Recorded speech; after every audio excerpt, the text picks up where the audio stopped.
Olá, boa noite aqui para Selma, boa noite Ricardinho e Lúcia, boa noite também Valdete, Heloísa Caetano, boa noite, Adriana Alvarenga, boa noite Lilian, sejam todos muito bem-vindos a mais uma noite de leitura e estudo. Olá, Andréia Dantas, boa noite para você, seja bem-vinda. Adriana Dantas também, boa noite, seja muito bem-vinda. Olá, Ana Cristina, boa noite. Liliane, boa noite também, ótima semana para você. José Ricardo, boa noite, seja bem-vindo. Silvano Braga, boa noite.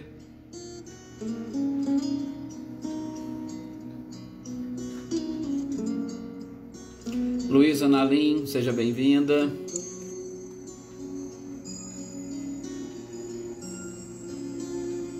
Olá, Amanda, boa noite.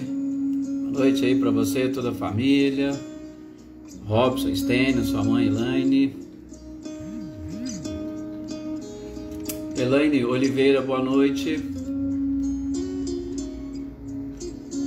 Maria Esther, boa noite, seja muito bem-vinda. Gratidão é sempre nossa. Olá, Marinha, boa noite também. Alex, boa noite. Tudo bem, meu amigo? Seja muito bem-vindo. Anitta e Clarindo, boa noite para vocês. Sejam bem-vindos.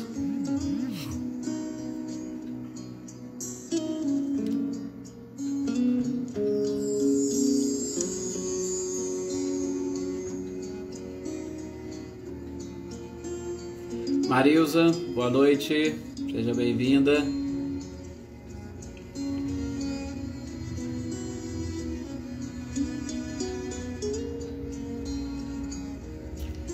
Olá, Tuca, boa noite, seja bem-vinda. Você, o Paulo, Cláudio Honor, boa noite para você, Eliane, boa noite também, Célia. Olá, Salete, Márcio, boa noite para vocês.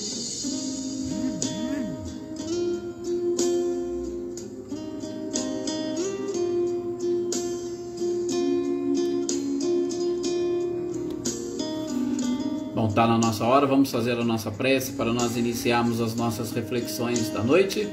Olá, Vânia Assunção, boa noite. Obrigado, Maria, obrigado mesmo.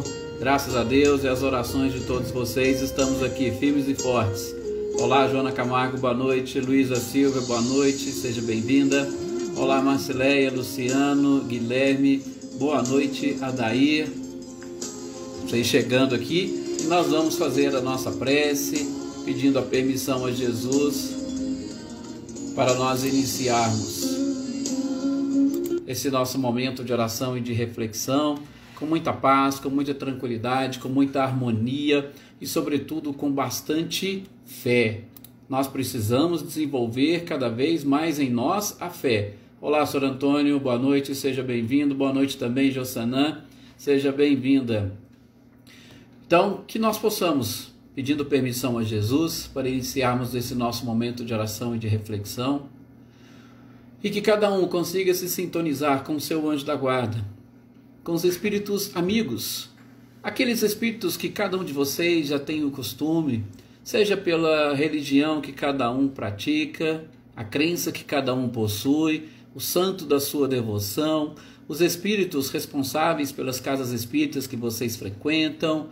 Não importa, que nós nos sintonizemos com todos esses amigos espirituais nesse instante, a fim de que o nosso pensamento, unido ao pensamento deles, possa buscar a permissão do nosso Mestre amado e querido Jesus, para nos reunirmos agora em Teu nome, invocando o Teu amor, invocando as Tuas energias e vibrações, inicialmente para que cada um de nós nos fortaleçamos, sobretudo nos fortaleçamos na fé, nessa certeza de que tudo, absolutamente tudo, está em consonância com a vontade e a permissão divina.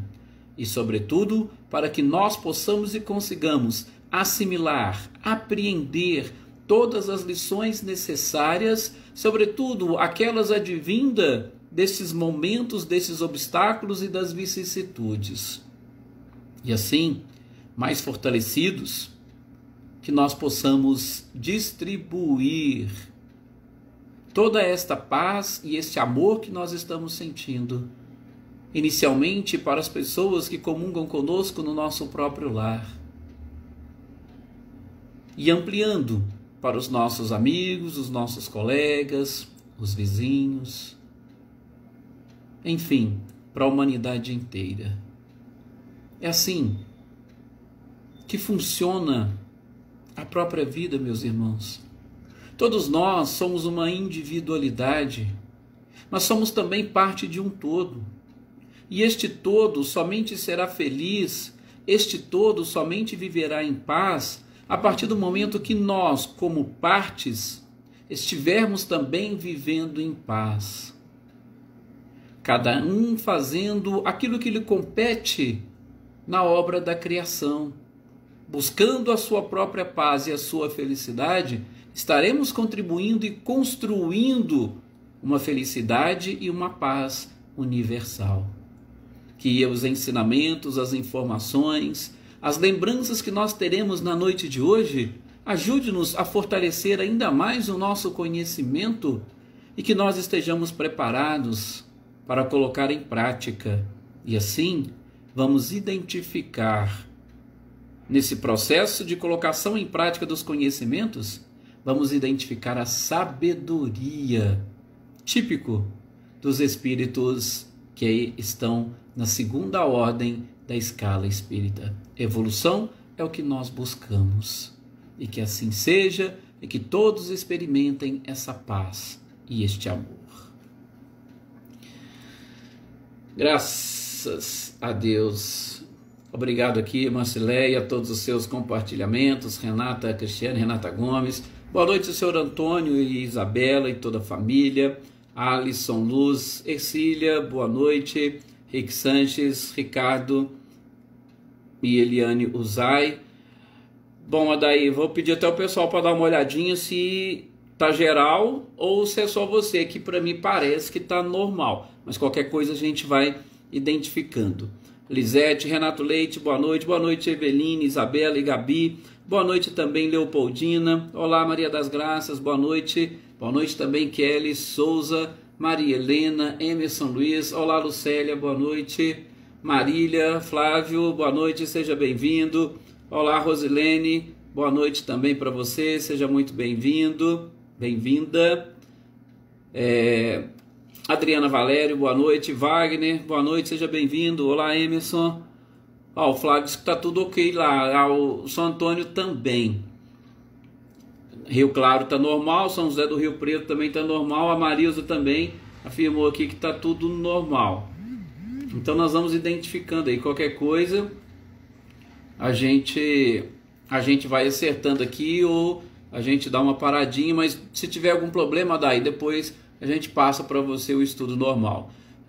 Nós já sabemos, Célia, do seu compromisso e que Jesus abençoe o trabalho de vocês. Boa noite, Gustavo, a Tuga também disse que lá está ok. Aqui também, que a Rosilene falou, Maria Esther, olá Rita e Helena, boa noite para vocês, Luísa, boa noite, seja bem-vinda, aí que legal, então tá tudo normal, vamos seguir, olá Sônia, boa noite, seja bem-vinda. Gente, hoje é dia exatamente, aqui a Marinha agradecendo a equipe espiritual que conduz essa reunião, isso mesmo Marinha, muito obrigado.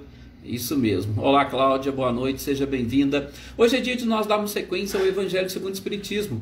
E o Evangelho segundo o Espiritismo, nós estamos estudando exatamente o capítulo 6 do Evangelho, Cristo o Consolador, e nós já terminamos aquela nossa primeira parte que estávamos vendo sobre o jugo leve. Fizemos aquela relação do jugo leve com a evolução da própria ciência e como que nós, diante do avanço espiritual e, sobretudo, intelectual que nós tivemos, as alterações na nossa própria estrutura, as alterações do nosso corpo físico, em especial no nosso cérebro, são capazes de provar que, com certeza, o fardo com Jesus, ele é muito mais leve.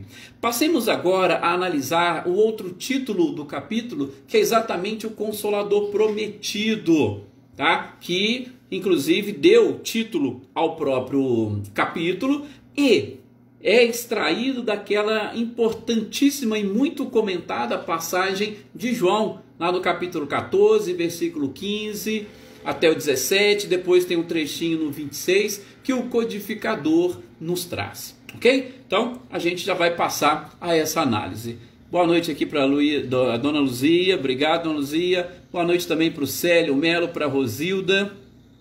Sejam todos aqui muito bem-vindos. Eu acho que eu não esqueci ninguém. Se eu esqueci, vocês me perdoem. Gente, antes de nós adentrarmos especificamente ao texto que o próprio codificador nos traz, é importante, como sempre, contextualizarmos. É lógico que eu não vou fazer aquela contextualização completa, sobretudo do Evangelho de João. Por quê? Porque nós já aprendemos que o Evangelho de João tem a sua divisão, né, do capítulo 1 até o 11, Jesus falando para todos, do capítulo 12 até o 17, Jesus conversando com os apóstolos, do capítulo 18 até o 24, Jesus na sua integração com o próprio Pai.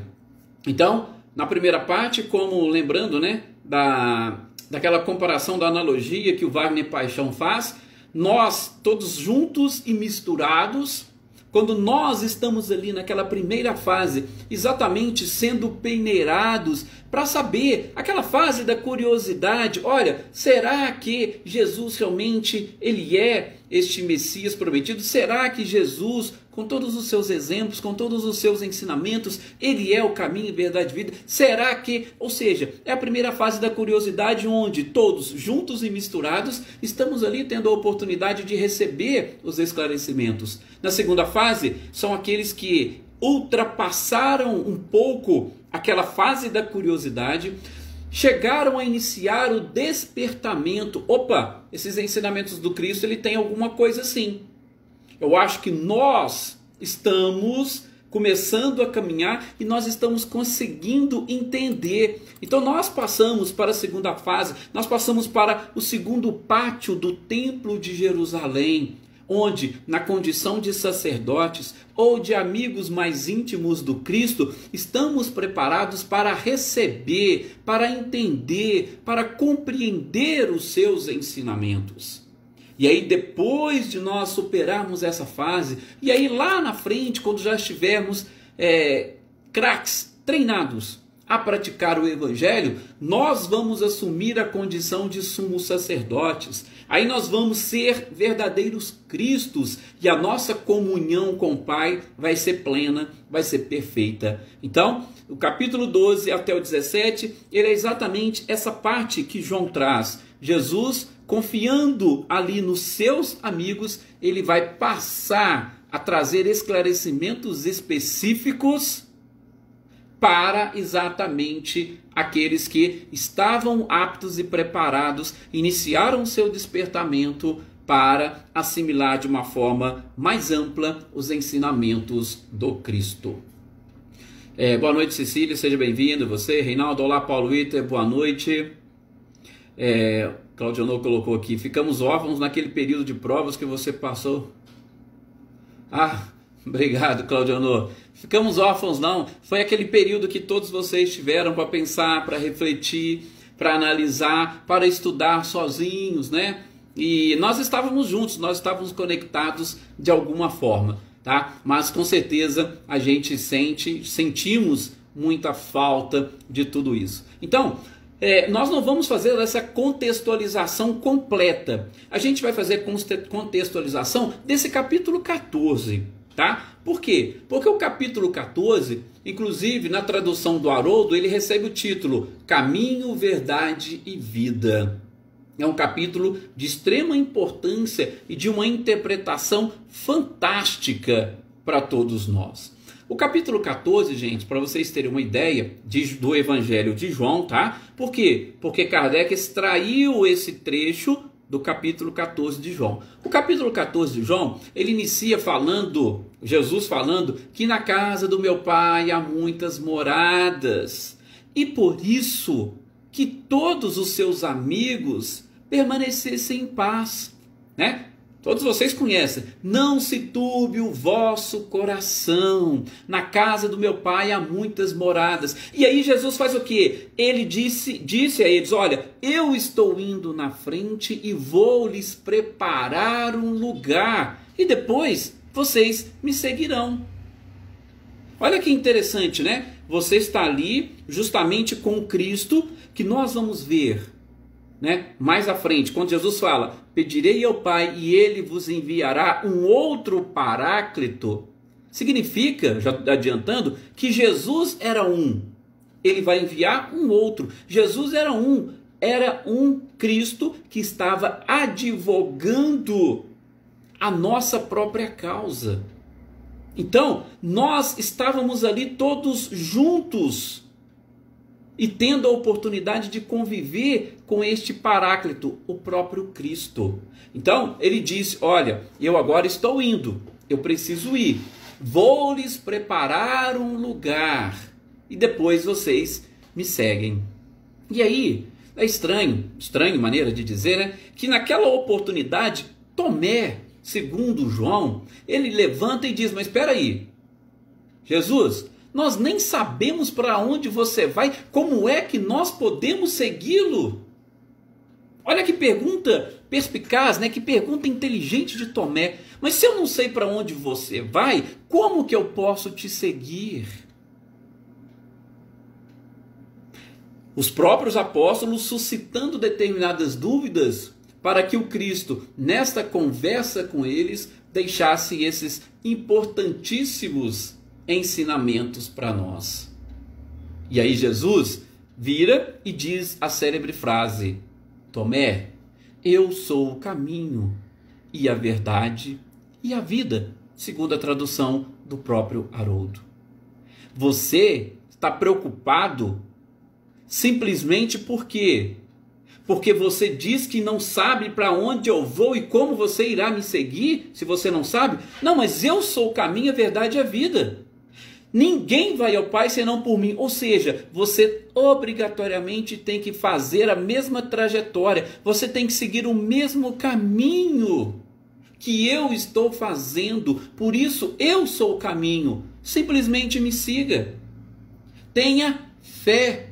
Tenha certeza de que eu vou conduzi-los de uma forma perfeita e correta e ao local certo. Não se preocupe para onde eu estou indo. Se ocupe apenas e tão somente em seguir os meus passos. Olha que coisa interessante, né? Por quê? Porque Tomé, gente, ele é muito conhecido no meio católico, principalmente, por ser uma pessoa que não tinha fé. Por que ele é conhecido por ser uma pessoa que não tinha fé? Porque a gente vai verificar mais adiante quando Jesus, após a sua crucificação, aparece no cenáculo para os apóstolos, Tomé não estava lá. E ele disse, eu só acredito se eu ver e se eu colocar os dedos nas suas feridas. Para ter certeza de que é ele. Ou seja, quando nós temos essa dúvida, a gente sempre remete a Tomé, porque ele é a representatividade da própria dúvida. E o próprio Tomé, antes da crucificação, perguntou, falou, mas Jesus, eu não sei nem para onde você vai, como é que eu vou te seguir? Não, Tomé, tenha fé, siga apenas e tão somente os seus passos, confie em mim. Ou seja, mesmo antes da crucificação, Tomé já trazia o seu coração repleto de dúvidas. Com certeza, eu posso afirmar, não era só Tomé que estava nesta dúvida. Provavelmente todos os outros apóstolos. Mas Tomé tomou a palavra e perguntou. Assim como aconteceu nessa outra parte, nessa outra fase. E aí, provavelmente muitos de nós hoje estamos fazendo a mesma pergunta. Senhor, onde o Senhor está para que eu possa ir? Nós estamos sempre esperando este caminho pronto por onde nós devemos trilhar, e já com a identificação do local para onde nós vamos. Mas não é assim que funciona, tanto é que a gente vai ver na sequência do próprio trecho que Kardec traz. Não basta tão somente falar para o lugar, não. Jesus deixou muito claro para ele: eu sou o caminho. Se você trilhar os mesmos caminhos que eu estou trilhando, você chegará lá. Não se preocupe onde, quando, por quê. Simplesmente siga e trilhe. Fé. A fé por quê? Porque na sequência a gente vai ver nesse mesmo texto. Eles chegavam a perguntar. Aliás, Tiago faz a próxima pergunta. Porque Jesus fala: ninguém vai ao Pai senão por mim. Tiago vira logo na sequência e fala: mas mestre, mostra-nos o Pai. Olha que... será que eu poderia chamar isso de prepotência? Mostra-nos o Pai. Como coisa que, olha, as coisas vêm de fora, eu posso fazer aquilo que eu quiser, eu vou te mostrar. Gente, mas Jesus já veio ensinando para nós o tempo inteiro que essa construção do reino é dentro de cada criatura. Que nós somos deuses, que nós podemos fazer tudo o que ele fez e muito mais, e principalmente que nós somos templos vivos do próprio Pai. E aí Tiago vira e fala: mostra-nos o Pai. Será que Deus é exatamente aquela figura externa que nós já acostumamos a vislumbrar? Ou seja, aquele Senhor de barbas brancas, sentado naquele trono e gerenciando todo o universo? Olha a pergunta que Tiago fez e que provavelmente muitos de nós também gostaríamos de fazer. Não, mas espera aí, está falando que ninguém vai ao Pai, mas quem que é esse Pai? Mostra ele para a gente, nós queremos ver. Olha aqui para vocês verem coisa interessante. Isso são os apóstolos conversando com Cristo neste momento. Tá? Desculpa, não foi Tiago, foi Filipe. Filipe que pediu para Jesus mostrar o Pai. Eu disse Tiago tem uma outra participação em tudo isso.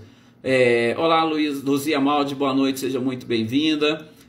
Com certeza as nossas orações por Ismar foram direcionadas e para todos vocês. Luiz Alberto, boa noite, seja muito bem-vindo. A Marinha pergunta aqui: e os que já eram espíritos desencarnados, onde estavam e onde ficaram? Seriam os planos, as colônias? Marinha, respondendo esta sua pergunta, tá? Sempre existiu estes planos espirituais.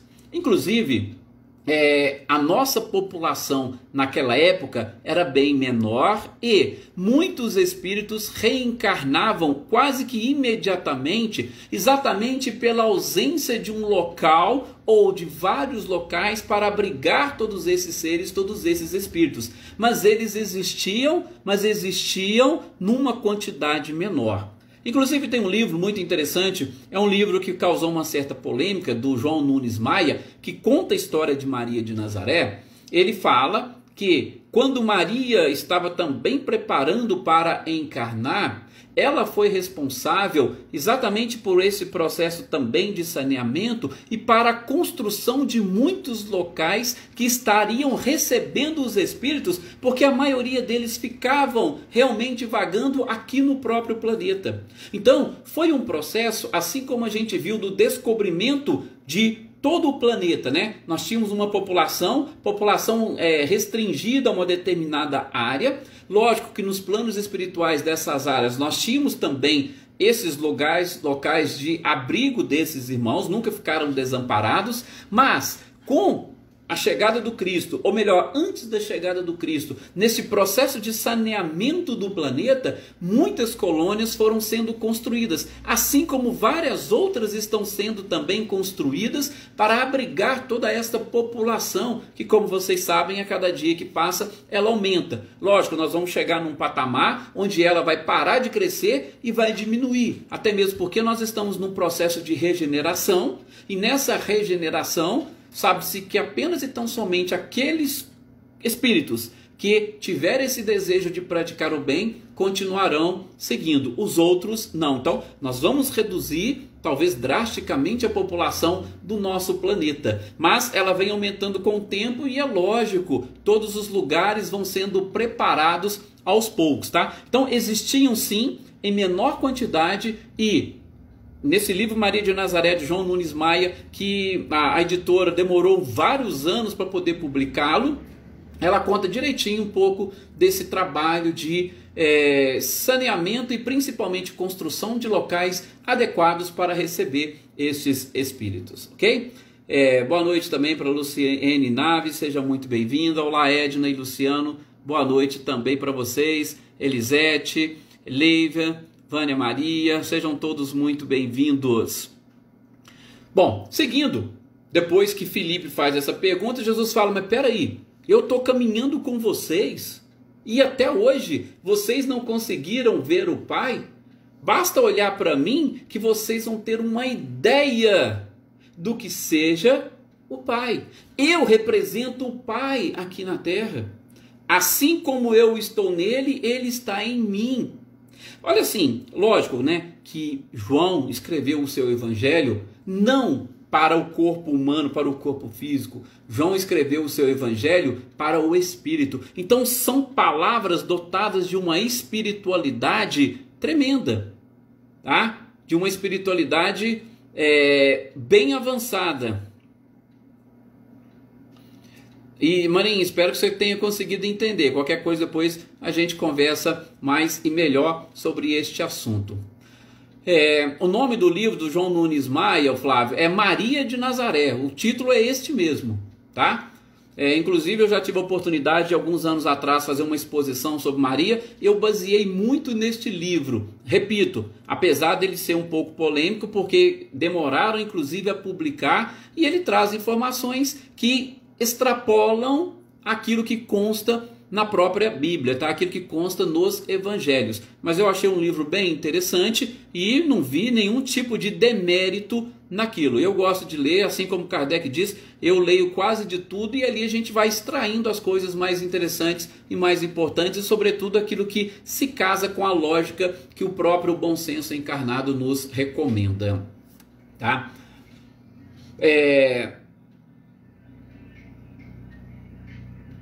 O Wagner pergunta aqui. Ah, sim, Wagner, com certeza. Com esse período de pandemia, tá tendo muito trabalho para a própria espiritualidade, principalmente porque boa parte dessas pessoas, e sobretudo as mais jovens, talvez não estivessem totalmente preparadas para essa transição, para esse retorno à pátria espiritual. Daí, com certeza, sem essa conscientização, o trabalho da espiritualidade vai ficar muito mais complicado, tá?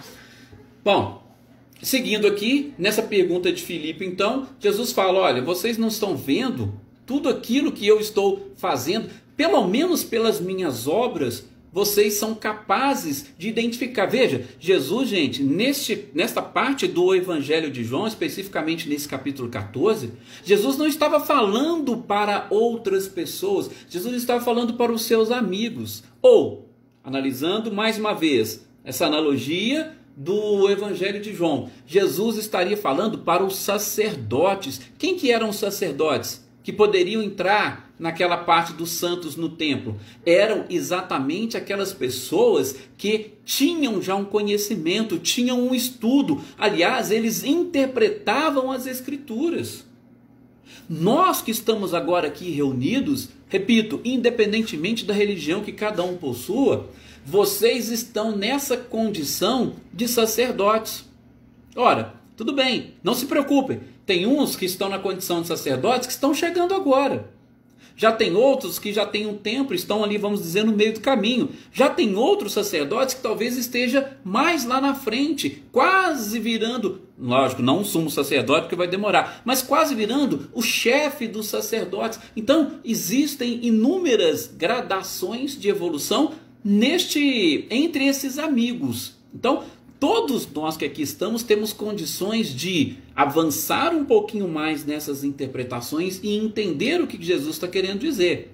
Se vocês saírem por aí e falar para uma pessoa que não está acostumada a estudar, para uma pessoa que apenas e tão somente cumpre os rituais nas suas religiões, ela não vai conseguir entender. Por quê? Porque ela ainda está na fase da curiosidade. Ela ainda está frequentando o átrio, que é onde os gentios e todas as pessoas têm acesso. Eles ainda não têm como aprofundar. Nós, que já estamos um pouco mais, vamos assim dizer, preparados para ouvir, para discutir, muitas das vezes nós temos dúvidas. Tomé não teve a sua dúvida. Filipe não teve a sua pergunta para o Cristo. E muitos outros que não questionaram, mas eu tenho certeza que alguma coisa carregavam dentro de si. Então, olha, não se preocupe, todos nós estamos neste mesmo patamar, neste barco, e estudando juntos, e vamos buscar as nossas interpretações. Ok? Isso que é o mais importante. Então, continuando, Jesus ali com os sacerdotes estava nesse processo de contextualização, preparado para ouvir aquilo que o mestre ia dizer. Agora sim, vamos entrar. Qual é o trecho que Kardec trouxe para a nossa reflexão, que ele extraiu do Evangelho de João? E começa de uma forma fantástica. Se me amais, guardai os meus mandamentos. Ou, tem algumas traduções que vai dizer, se vós amardes, guardareis os meus mandamentos. Bom, tem outras traduções que vão dizer o seguinte, se me amais, observareis os meus mandamentos. Vamos lá, vamos por parte. Primeira coisa que nos chama atenção é uma condição que Jesus coloca. Condição, inclusive eu poderia dizer, para nós estarmos nessa outra parte do templo, para nós sermos chamados de amigos, para nós sermos sacerdotes. Primeira coisa, se me amais. Aí é um questionamento que nós precisamos fazer para nós mesmos. Será que nós amamos o Cristo? Será que nós estamos preparados, sobretudo para nos convencermos das suas palavras? O que é amar? Já falei, não vou entrar muito nesse mérito, tá? Mas, acima de tudo, amar é exatamente nós ampliarmos, sobretudo, a nossa fidelidade à pessoa que amamos. Sim, porque o amor verdadeiro, ele não tem ciúmes. Aí nós podemos buscar até lá, né, na famosa carta de Paulo aos Coríntios. O amor não tem ciúmes, não tem inveja, o amor não tem nada, pelo menos capaz de trazer algum tipo de dor e sofrimento para a criatura. Absolutamente. Mas eu nem me apegaria muito ao amor, porque eu já falei para vocês, é algo um pouco mais profundo. Eu já vou na sequência. Quando Jesus diz, se me amais, guardai ou observai os meus mandamentos. Interessante que o próprio Haroldo, quando ele traz na sua tradução do Novo Testamento, ele coloca lá, guardai ou observai, tem o mesmo significado, sobretudo para o grego, porque o Evangelho foi escrito em grego, Novo Testamento. Então, guardar significa observar, significa espiar, praticar, conservar. Veja, tudo isso. Então, quando Jesus fala, se me amais, guardai, praticai os meus ensinamentos. Porque se nós não tivermos esse amor pelo Cristo, nós não estaremos preparados para praticar os seus ensinamentos, para seguir os seus passos. E como nós vimos, Jesus deixou muito claro para Tomé, eu sou o caminho, a verdade e a vida. Para você chegar ao Pai, é somente através de mim, é somente seguindo os meus passos. Não se preocupe, a gente viu no título anterior, tomai sobre vós o meu jugo, porque o meu jugo é suave e o meu fardo é leve. Então, fiquem tranquilos, ele está sempre nos auxiliando e nos consolando. Ele é o nosso advogado. Mas, Para isso nós precisamos amá-lo e guardar os seus ensinamentos. Muito simples. Os ensinamentos do Cristo se resumem nos dois: amar a Deus sobre todas as coisas e amar ao próximo. É claro que eu gosto de dizer que tem um terceiro mandamento que está subentendido e muitas pessoas esquecem: a si mesmo. Se eu não souber amar a mim mesmo, como é que eu vou amar o meu próximo? Então, para mim são 3 mandamentos: amar a si, amar ao próximo e amar a Deus. Que para mim o amar a Deus é uma consequência desses outros 2 amores: a você e ao próximo. Amar a Deus vai ser uma consequência, pelo menos na minha visão. Mas vejam, Jesus coloca uma condição: o amor e guardar os mandamentos. Gente, será que nós estamos preparados para seguir este caminho sem amar e, por exemplo, sem guardar os mandamentos? Não.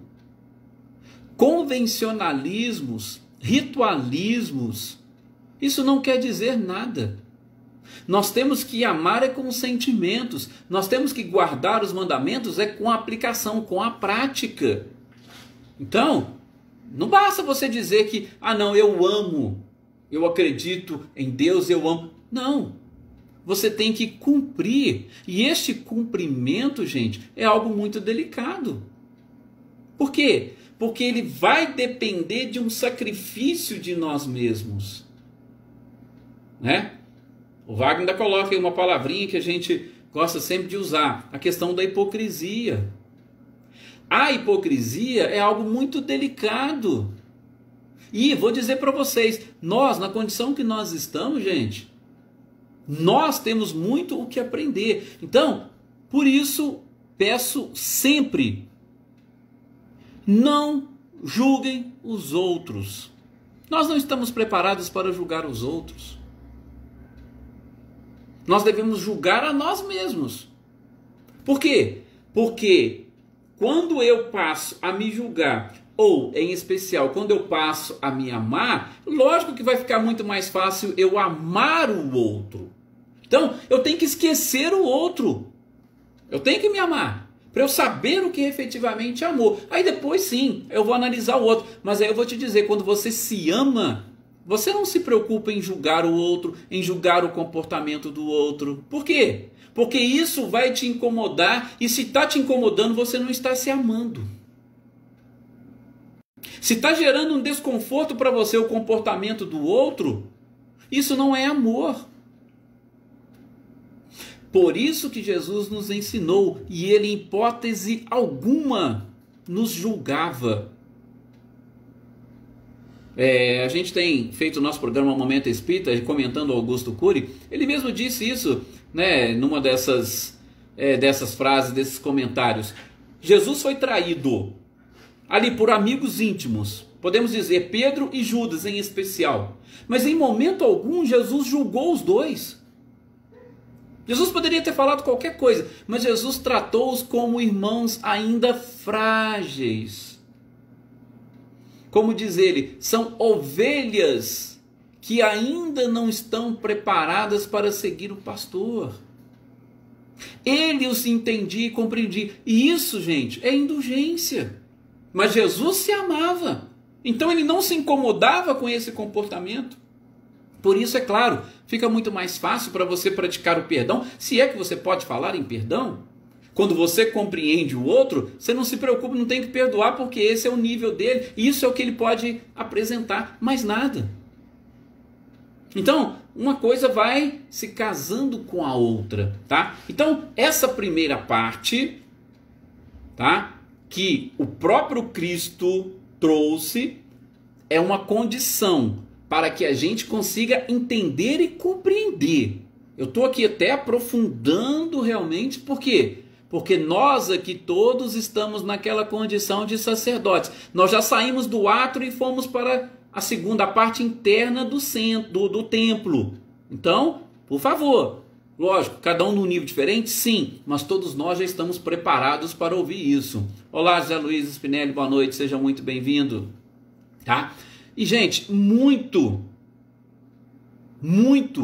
provavelmente, quando Jesus falou isso, eu já vou até aqui antecipar um pouquinho. Por quê?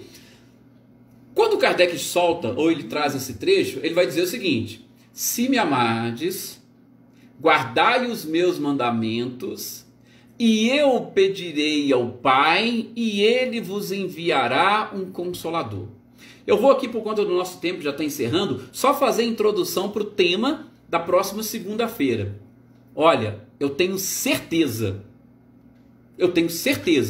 que nesse período depois do Cristo, sobretudo até o advento do Espiritismo, eu tenho certeza que pelo menos uma pessoa nesse planeta amou Jesus e seguiu os seus mandamentos. Porque ele falou: olha, se me amardes, guardai os meus mandamentos, e eu pedirei ao Pai, e ele vos enviará um Consolador. Se ele enviou, é porque pelo menos uma pessoa fez isso. Vocês concordam comigo? Porque se não tivesse ninguém que fizesse isso, eu acho que nós estaríamos ainda guardando esse Consolador. Mas pelo menos um fez. Opa, se um fez, eu acho que eu posso. Lembra daquela historinha de Sodoma e Gomorra? Ó, vai lá. Se tiver um justo, eu pouparei a cidade. É mais ou menos isso. Se um me amar e seguir os meus ensinamentos, aí eu vou pedir o Pai e ele vos enviará um Consolador. Mas, como eu disse, cenas para os próximos capítulos. No nosso próximo encontro, a gente dá sequência justamente a esta frase. Obrigado a todos vocês pelo carinho, pela participação. Obrigado pelas energias, pelas vibrações. E continuemos sempre distribuindo para todas as pessoas, distribuindo para toda a humanidade esse pouquinho de amor que cada um de nós sentimos e, sobretudo, como vocês sempre colocam, essa gratidão por Jesus e por essa espiritualidade maravilhosa.